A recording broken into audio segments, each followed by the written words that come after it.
Trying to remember where we were going next. We talked about the 911 calls. Yeah, the Houston County area led the state of Alabama in 911 calls yesterday. First responders have been very, very busy. Now think about that. That's outpacing Huntsville, Birmingham, Mobile, Montgomery, very large cities, and Dothan and Houston County outpacing them on the state level yesterday. Those numbers courtesy of EMA. Let's take a look at this piece here. Hey guys, Sarah Drake with WDHN here, and I am with Captain Ott with the Dothan Police Department. So tell me how many 911 calls you guys received during Hurricane Michael. Well, on October the 10th, during the storm, we had over 600 911 calls at the Dothan Comm Center alone. That's just for Dothan. And can you kind of talk about what those calls were for? Most of them were for power outages, trees down in the roadway, traffic hazards. A few were trees on houses, but most of them, the vast majority, were for power outages. Now, I know some of the traffic lights are still out. Can you kind of talk about how those are now four-way stops and what people need to do to keep safe for those? Yeah, as we've said before, anytime you encounter an intersection where the lights are out, you need to treat it as a four-way stop so that you stop, make the other person stop, and then proceed. The problem that we're seeing is especially on bigger roads like the Ross Clark Circle, where people think they're on a four-lane highway and they automatically have the right-of-way. Anytime someone pulls up to an intersection that may cross the Ross Clark Circle, if they don't stop, that's when bad things happen.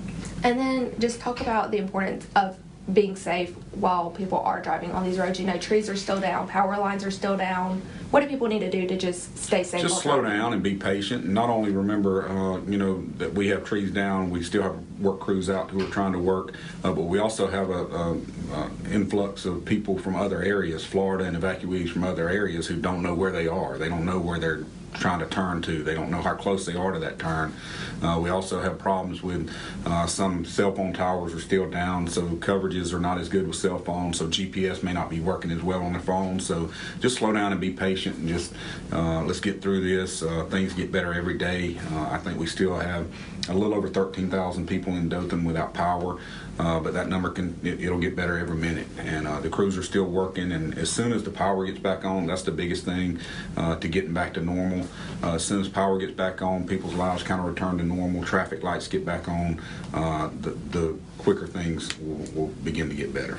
Right, and we were talking earlier, you guys are actually still receiving calls from Hurricane Michael, right? We are, yeah. We continue to receive all of the rollover calls from the utilities department when their dispatchers, their operators are busy. They roll over to our 911 center, and our dispatchers are still handling those calls. And of course, we still get a few crazy calls from time to time. So, but overall, it's getting better every day. All right. Well, thank you so much for taking time to answer some of those questions. Enjoyed it. And you heard it here. Make sure you stay safe on the road and treat traffic lights that are out as a four-way stop. And we will be back with more. Yeah, that's a big deal. Yeah, I've seen quite a few near misses just coming in today into the station. You have people who are treating as a four-way stop, and then you just need that one person who thinks they can just keep going, and that's going to cause some major wrecks, and it's some close calls with that. So that is very, very important for you to do. Yeah, don't be that person. We're kind of